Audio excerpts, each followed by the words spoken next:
Okay, so I'm going to get started. So hello everybody. So let me know if you can't hear me online or if anything is going wrong, and I'll try to adjust that.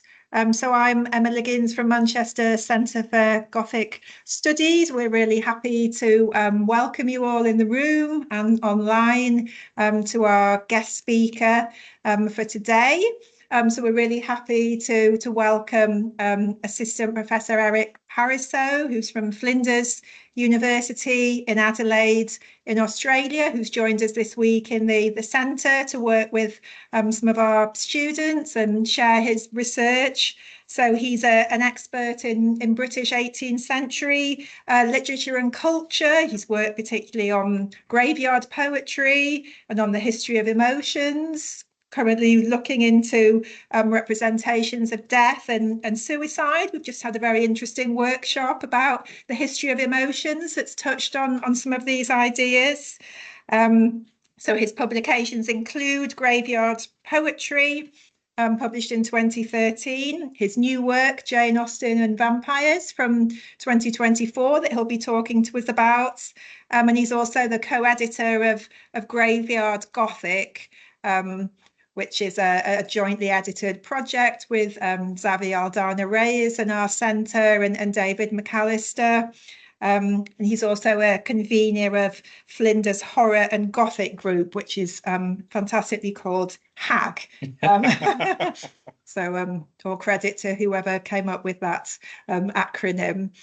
So the title of his paper today is Austen Bites Back, Contesting Vampiric Feminism in Post-Twilight Austen-Vampire Mashups. So this is being recorded. I hope that's okay with everybody.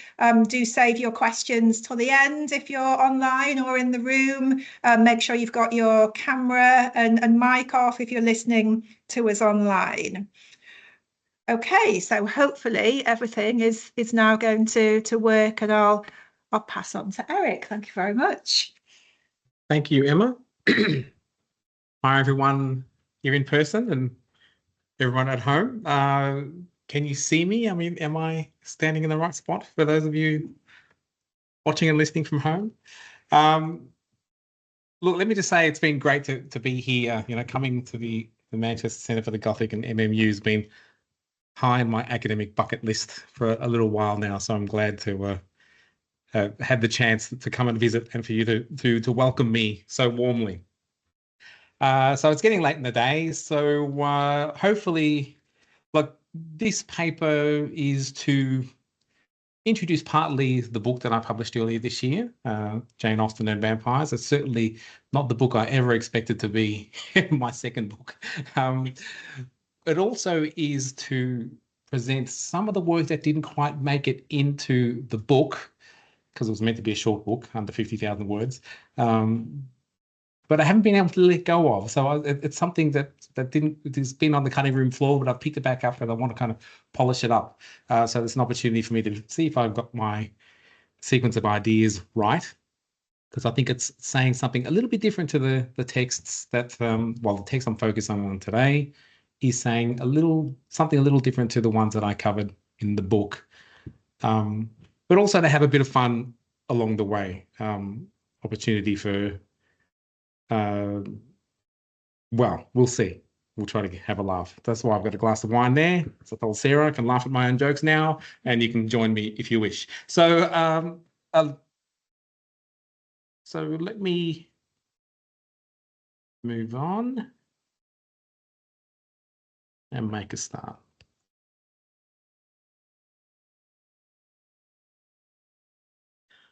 Okay, so in this new millennium, two of the most popular literary cults, right, have converged, those of Jane Austen and the Vampire. Spurred by the runaway commercial success of both Stephenie Meyer's Twilight series and Seth Grahame-Smith's Pride and Prejudice and Zombies, as well as their cinematic adaptations, fans have turned the worlds of Austen's novels into a Gothic playground, and especially a fantasy space for vampire romance. Writing my book, there were almost 30 Austen-Vampire mashups listed by Amazon and Goodreads. and likely many more to be found on e-publishing platforms and fanfic sites.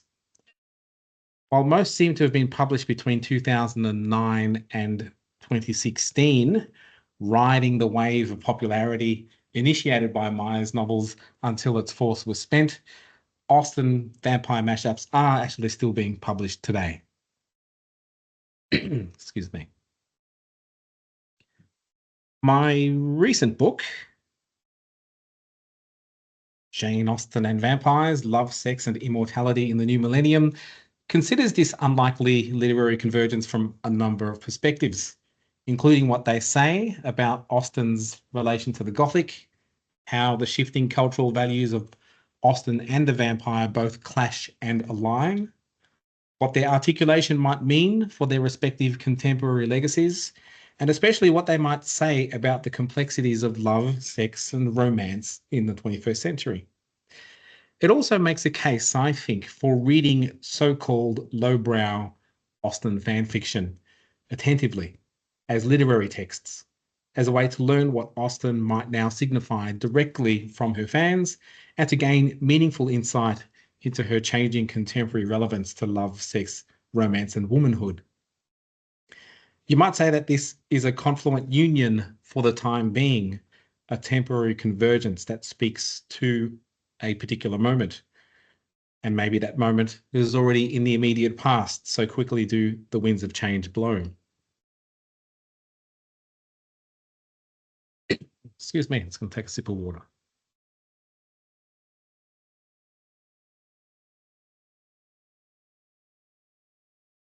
But the early 21st century is also an interesting time in the long history of vampires and feminism.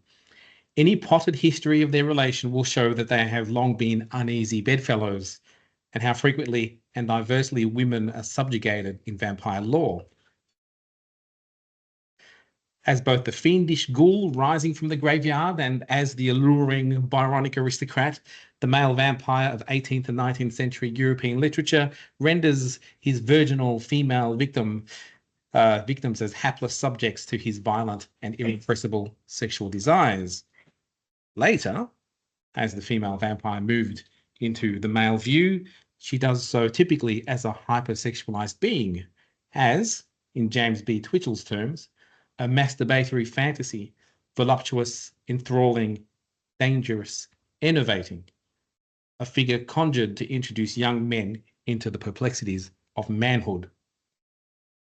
While this seductress is the stuff of confused, wet dreams when viewed through a male perspective, the same figure is rendered demonic and repulsive when seen through the female gaze. Twitchell goes on to say an object of jealousy, of spite and scorn, embodying feminine fears of displacement. As the new woman emerged in the late Victorian society, the female vampire becomes a symbol of emancipation, of the opportunity to break from the rigid gender scripts in the literature of the late 19th and early 20th centuries.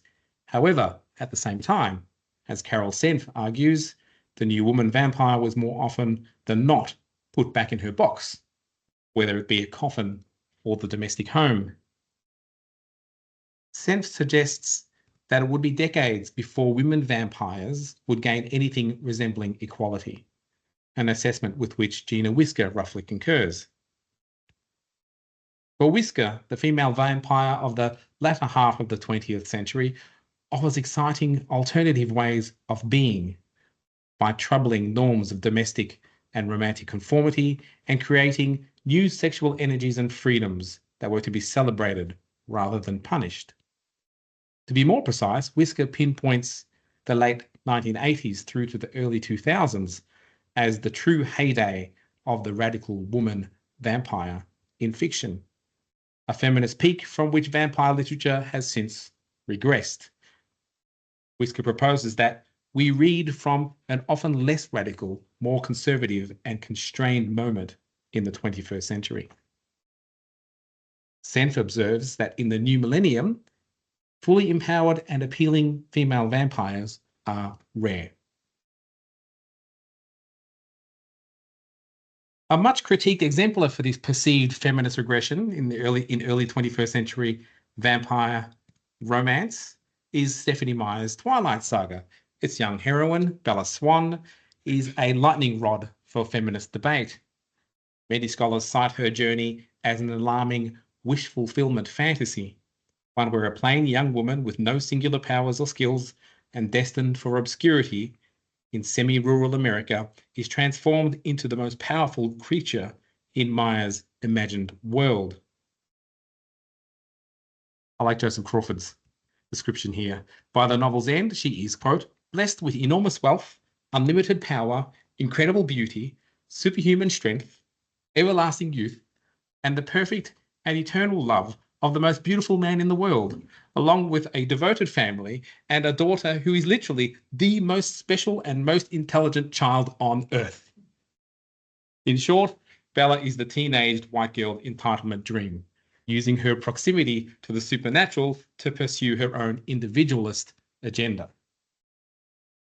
While some acknowledge that such fantasy often serves as a kind of an imaginative laboratory, if you like, allowing authors and readers to experiment with and indulge in desires that are for various reasons untenable in the real world, others have labelled Bella's Bildungsroman as an impossible and deleterious fantasy, suggesting such mythical representations of heterosexual love inevitably sustain regressive gender ideologies. Anthea Taylor, feminist scholar, for instance, is concerned by Bella's self-image as weak, helpless, and undeserving of affection, observing that Bella's self-loathing narrative serves to establish a vulnerable subject dependent on men, and for which becoming undead is not only considered viable, but desirable as a masochistic and perverse form of personal empowerment and self-realization.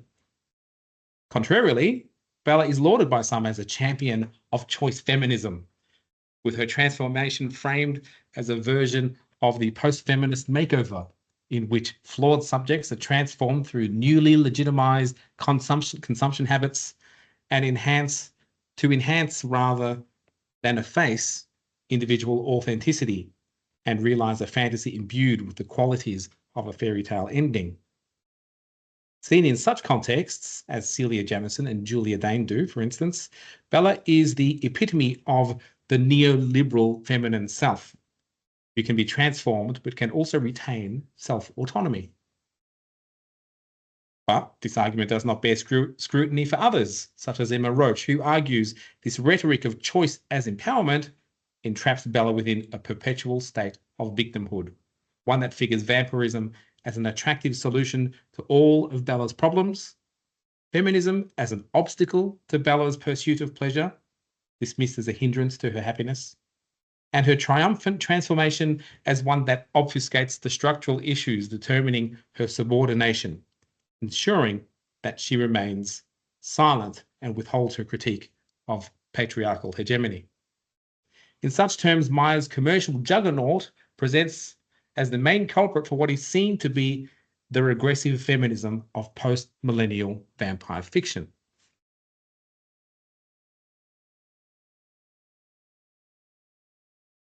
So what then might vampiric retellings of Austen's Pride and Prejudice offer at this point in time? Predictably, Austen's most cherished romance is often revisited as vampire romance.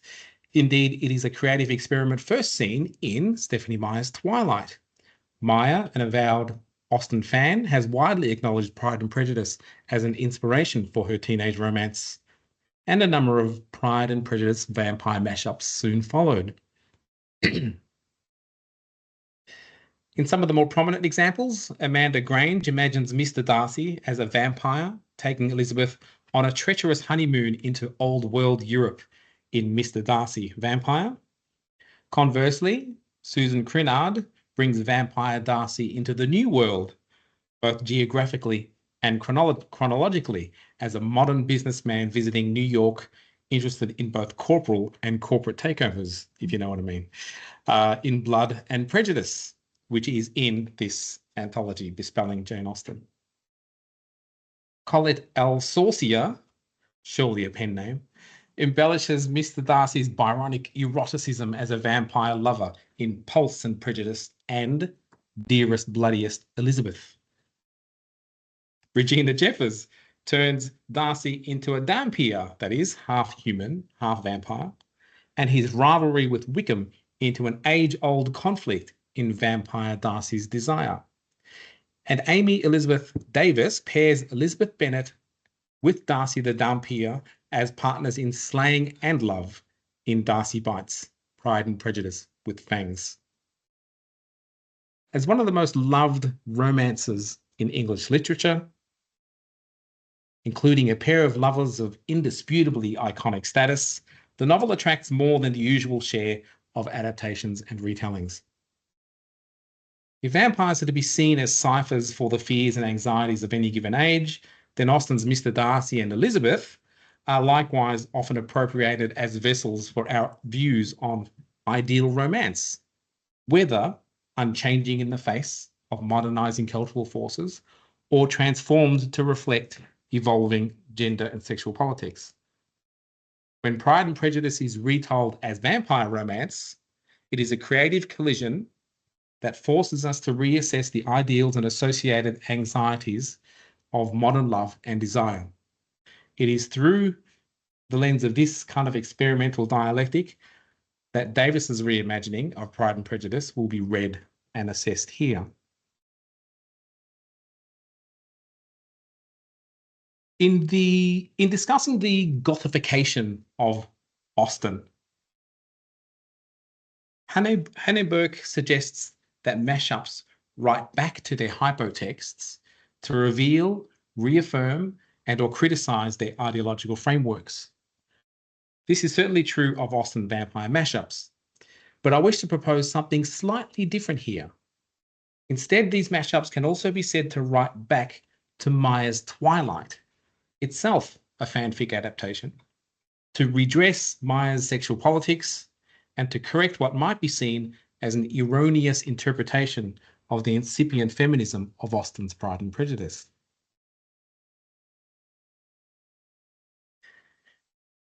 Of all the fanfic rewritings of Pride and Prejudice as vampire romance, it is Davis's Darcy Bites that alludes to Meyer's Twilight most overtly. I'll explain my little legend in a moment. Trust me, it will come in handy. So Davis's Darcy bristles at the suggestion that vampires sparkle, of course, haughtily declaring they certainly do not sparkle, while the novel's omniscient narrator pointedly denounces Edward Cullen's overbearing behaviour in the novel's conclusion. Davis constructs a direct lineage from the paranormal Regency period of her Elizabeth and Darcy to that of Meyer's Twilight through Elizabeth and Darcy's children and those of Charles and Jane Bingley, who it is said is their tireless work in succeeding years is the reason vampires and Dampiers have gained so much acceptance today. But Davis concedes that there are those who feel this has been taken a bit far, especially in America, where certain behaviours, which if performed by a human would be grounds for a restraining order, are certainly considered romantic when carried out by a vampire. This rebuke is most certainly an allusion to what many have described Edward Cullen's overbearing and stalking behaviour towards Bella, and especially his clandestine nocturnal incursion into her bedroom. As Deborah Dudek notes, while Bella is more flattered than outraged by Edward's intrusion, the semantics of a vampire entering a woman's bedroom while she sleeps rarely ends well.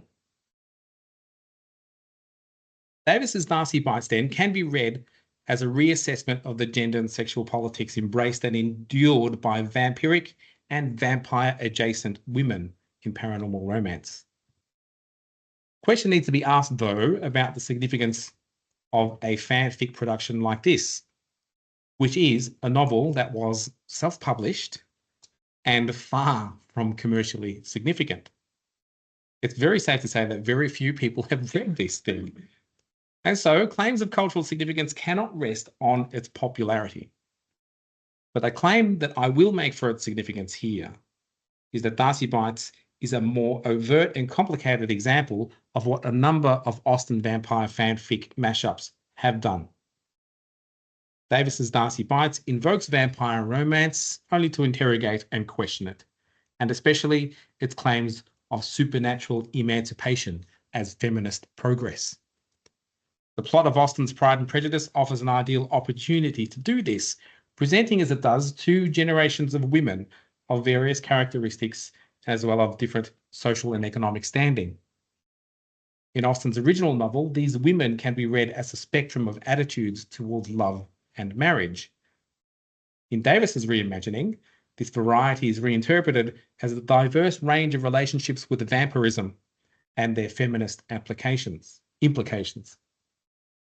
Some women, like Lady Catherine de Bourgh, are vampires themselves in this adaptation. Some, like Mrs. Bennet, are married to Vampires, that is, again, half human, half vampire. Elizabeth Bennet is also a Vampire here, is in love with another Vampire, Mr. Darcy, and they together must choose the terms on which they are to unite. Davis offers a range of vampiric permutations to her Austenian women. Collectively, they go some way to reevaluate the possible roles of women in vampire romance in the new millennium.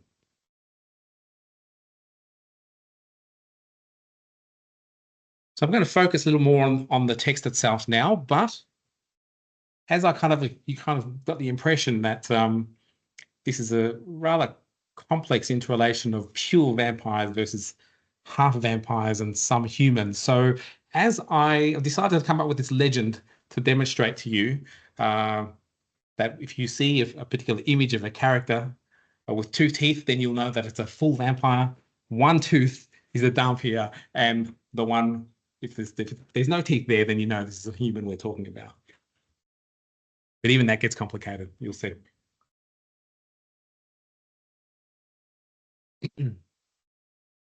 Okay, so about this novel. Davis's Darcy Bites largely rehearses the original plot of Pride and Prejudice, told through a third-person narrator, interchangeably focalized through Elizabeth and Darcy's perspectives. The novel traces their budding attraction, Darcy's botched proposal, and their union before adding chapters detailing the early years of their marriage. Both Darcy and Elizabeth are Vampires in this romance, with Darcy the second son of a vampiric mother, and Elizabeth the daughter of a Vampire father, Mr. Bennet. Davis complicates the typically stable human-vampire binary at the centre of Austen-Vampire romance by pairing two half-vampires, both ostensibly human in appearance and manner, but both also, as the novel slowly reveals, the inheritors of latent monstrosity that threatens their dreams of future happiness. This is an artistic choice no doubt designed to enhance dramatic possibilities. Knowing Austen's original plot as we do, the tension driving the plot is not whether Elizabeth and Darcy unite, but whether they can find a way to raise a family safe from horrific violence and tragedy.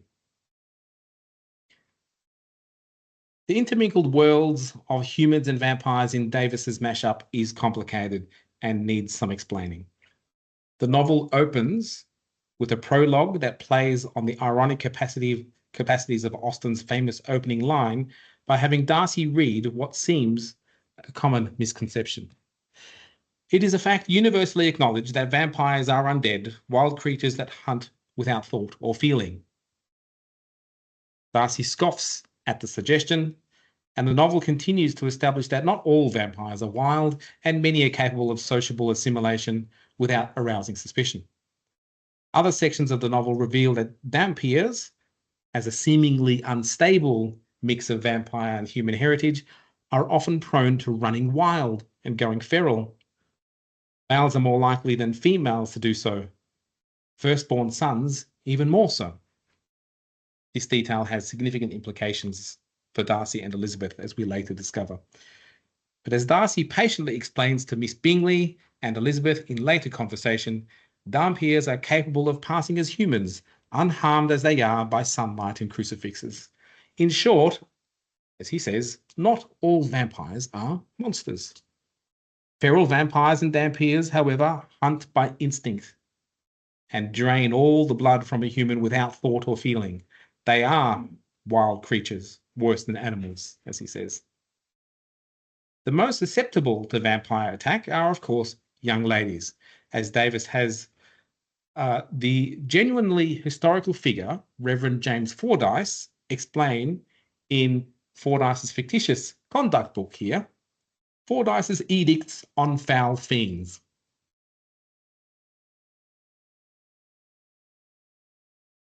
In this faux conduct book, Davis's reimagining of Fordyce suggests young ladies in particular must be guarded against any contact with these creatures, and in the event that such contact is unavoidable, it should not be thought improper for a lady to defend herself by use of a silver dagger. While the dagger will only incapacitate a vampire temporarily, this will give the lady time to run away, or preferably for help to arrive in the form of a gentleman, who will then perform the service of driving a wooden stake through the vampire's heart. Darcy shakes his head in mild amusement at Fordyce's sexist condescension, but more importantly, the allusion to Fordyce's conduct books, both real and fictitious, signals a key concern of this adaptation: the rigid strictures of gendered behavioural scripts and the rebellion against them. This advice is turned on its head by Elizabeth Bennet. Did I hear a snort there?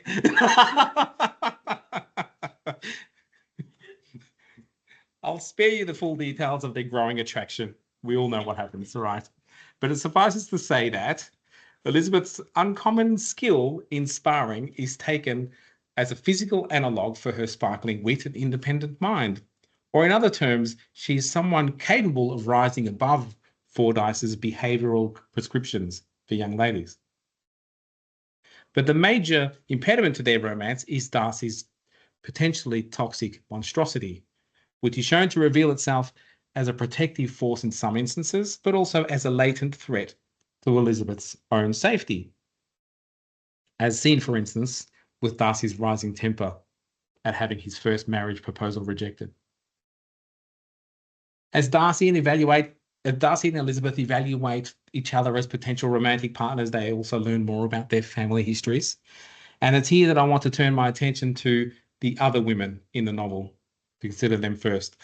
While the plight of these women help the two lovers assess the potential risks of their union, they'll also reveal to the reader the feminist permutations of living with or as vampires. And we'll start with the older generation, Lady Catherine de Bourgh and Lady Anne Darcy, and Mrs. Bennet.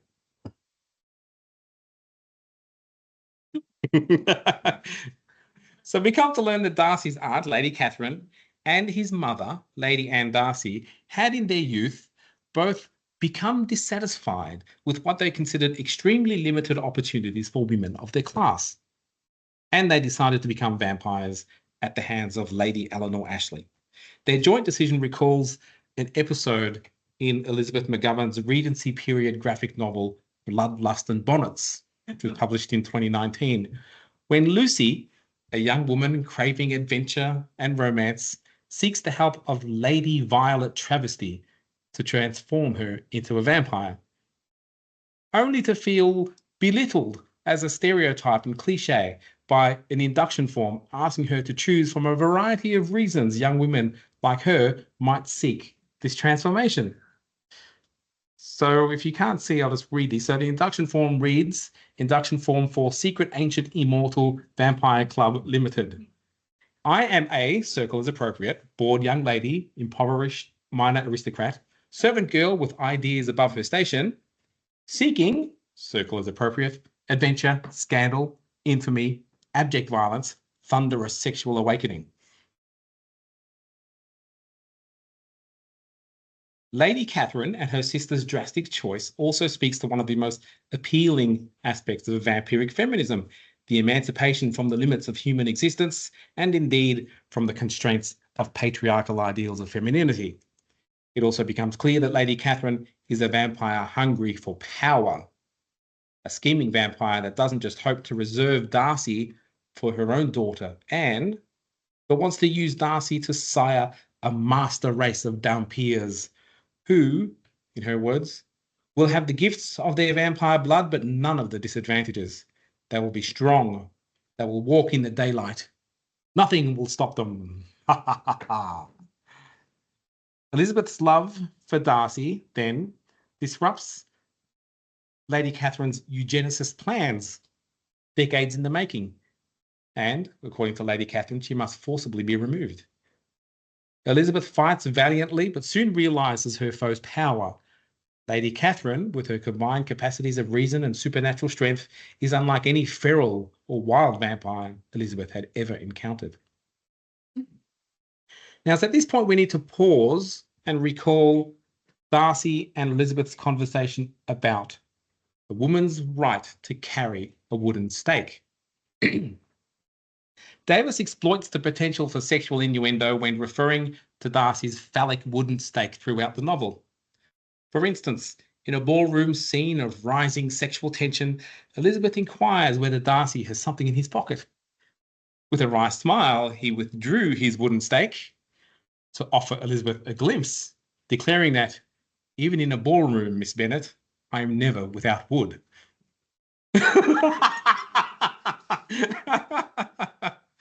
All right. A snort over there and a huff over there, and we're doing well. Returning to Darcy's intervention in Elizabeth's fight with Lady Catherine, so Darcy fighting Lady Catherine, his appearance without wood bears symbolic import, pointing perhaps to an underlying sexual frisson in his work of slaying vampires, but one that is understandably absent when fighting your own aunt. It presents Elizabeth with an opportunity to seize the wooden stake. Oh, sorry, that's the flaccid Darcy. Seize phallic control, and with it her independent control over her destiny. She runs back to Darcy's horse, wrenches it from his saddlebag, another symbolic gesture, perhaps, ouch, and uses it to stake Lady Catherine.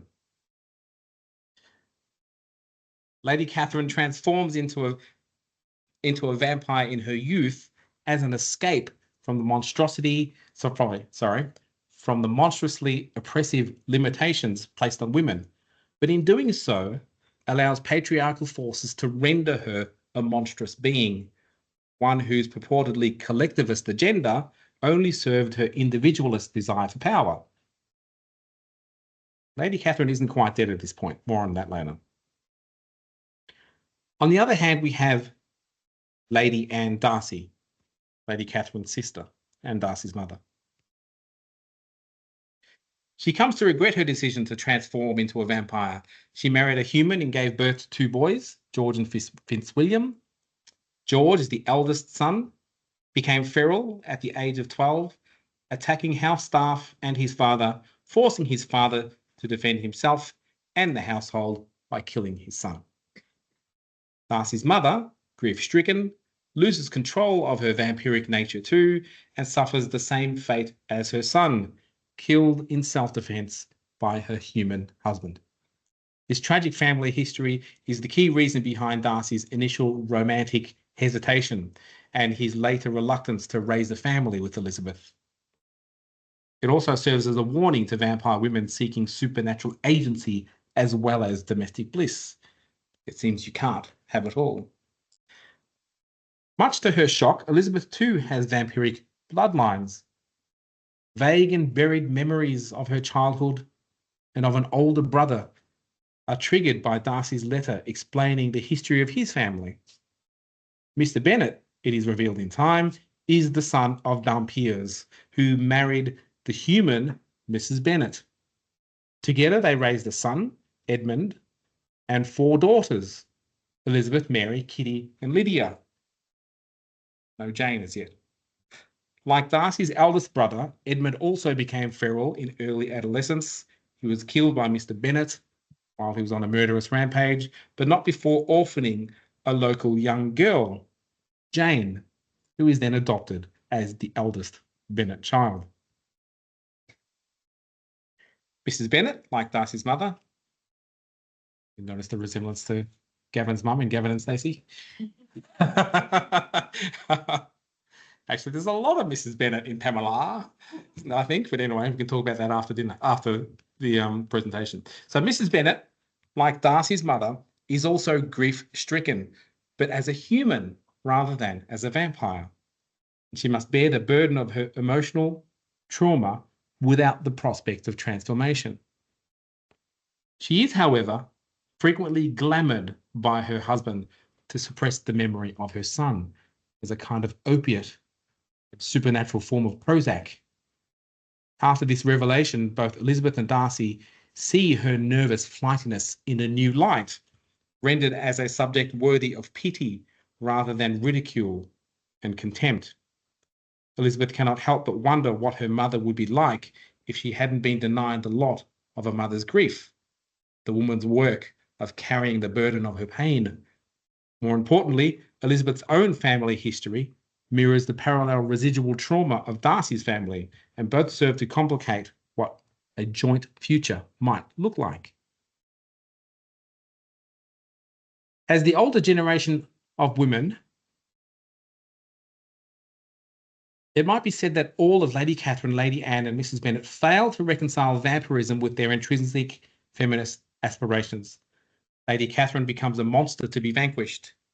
Lady Anne is unable to escape her early choices as she aspires to domestic fulfilment.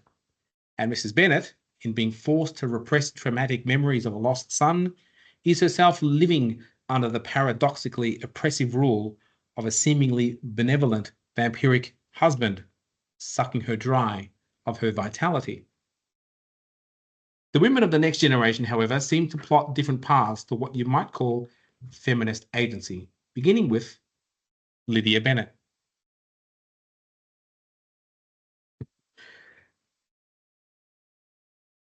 Austen's Lydia is young, flirty, reckless, and vivacious. When it comes to sexual agency, there are very few to rival her in the Austen canon.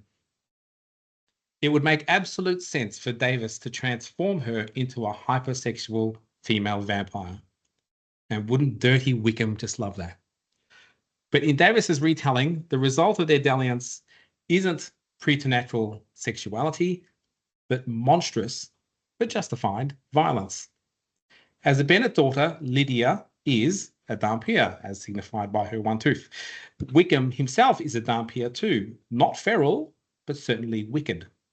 He has no scruples in using his silver tongue and supernatural powers to glamour others to his will.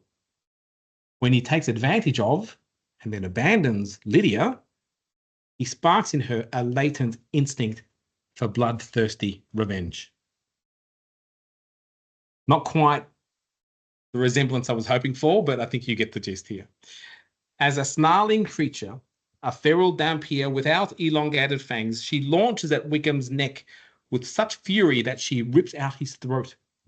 Darcy sees the delicious irony of this as he tries to save Wickham from bleeding to death, having his throat torn out by a jilted lover.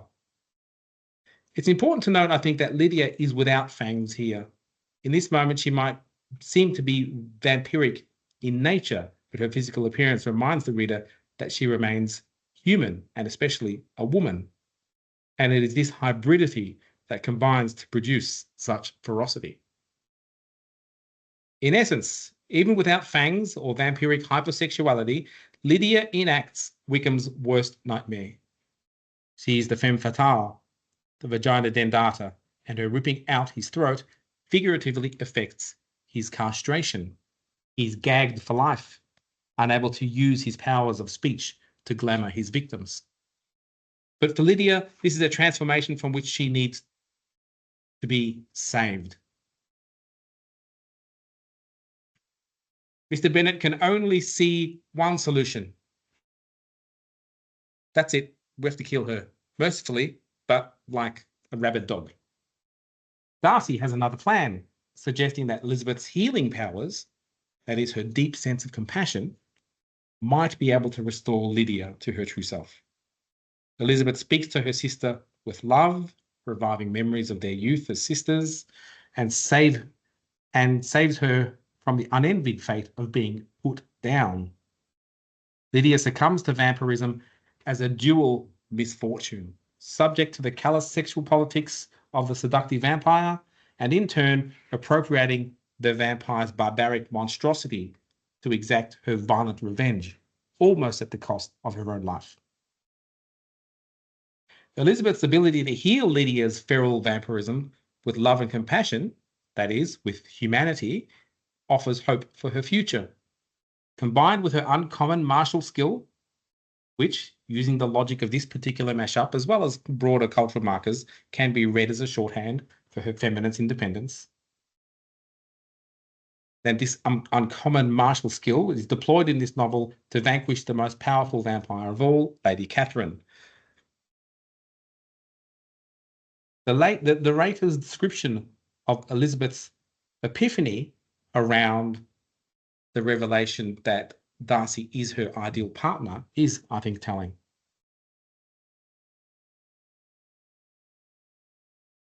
She had at last come to comprehend that Mr. Darcy was exactly the man who, in disposition and talents, would most suit her. It was a union that must have been to the advantage of both. By her ease and liveliness, his mind might have been softened, his manners improved, and her talent for making him feel more human might have relieved some of his fears. From his skill, information, and knowledge of the world, she must have received the benefit of greater importance, and she thought it must be a rare man indeed who would respect her skill and allow her to fight by his side the way Mr. Darcy had done. Here we have the Austenian romantic ideal, a confluent love guided by mutual improvement, a union to the advantage of both. You might want to compare to the static and one-sided transformation of Bella and Edward. And to translate the vampire slaying metaphor being employed here, Darcy's respect for her skill and allowing her to fight by his side is code for his regard for her female independence within marriage. Compare to Mr. Collins' marriage proposal when he declares, "You will of course be required to give up the practice of arming yourself." Elizabeth's proposal at her initiative is explicitly framed in these martial terms. "Mr. Darcy, I would like to join you in your work, travel with you, help you kill feral vampires and vampires, or save them if I can." The theme is continued when she makes her vow as both a devoted wife and, if necessary, a vampire slayer. "Fitzwilliam Darcy, I do not believe that you will go feral, but if you do, I will do everything in my power to bring you back to me, and if I fail, if you are so lost that it proves to be impossible, then I will put you down myself." As described earlier, together they vanquished Lady Catherine. They have children. Elizabeth gets her romantic domestic reward. But when Lady Catherine returns once more to kidnap their daughter, Anna, triggering all of Darcy's paternal ferocity almost to the point of no return, it is not Elizabeth's nuptial love that saves him, but the filial love of their daughter. Far from risking their happiness, Darcy and Elizabeth's decision to raise a family only amplifies their humanity. But marriage is not the only pro-feminist choice presented in this novel. You might recall Anne de Bourgh, Lady Catherine's daughter. Anne was going to be used by her mother as an arch procreator for her planned master race of Vampires. Anne is vampire adjacent too, but not in a romantic way. Nevertheless, still subject to the vampire's lust for power. Removed from the shadow of her domineering mother, but expecting her Gothic return, Anne seizes the opportunity to gain independence. She learns how to fight vampires. The novel's epilogue elaborates. Anne de Bourgh spent several years travelling, hunting for her mother, visiting popular vacation resorts, taking in a bit of culture, and taking every opportunity of enjoying her newfound freedom. When she returned to Rosings Park, she raised several eyebrows by turning it into a sort of school where young girls from all walks of life were trained not only to defend themselves from feral vampires, but to stake the fiends themselves. So note the distinction here between the demure self-defense advocated by the fictitious Fordyce in that faux conduct book, where a damsel in distress must wait for a gentleman's aid, and the independent, active aggression modelled earlier in the novel by Elizabeth Bennet and advocated here. Anne is instituting what A. Rose Johnson calls collectivist actionable feminism, in contrast to the individualist, cathartic, violent white feminism she observes in late 20th century and early 21st century vampire narratives, including Twilight. And we also observe and also this kind of individualist, cathartic, violent feminism that we observe in other women in Davis's Darcy Bites, such as in Lady Catherine and her sister Lady Anne and Lydia Bennet. Equally as notable is the novel's final word on Anne's life. Miss de Bourgh never married. Matrimony is not the only institution within which such feminine agency can be achieved. So we're almost done here.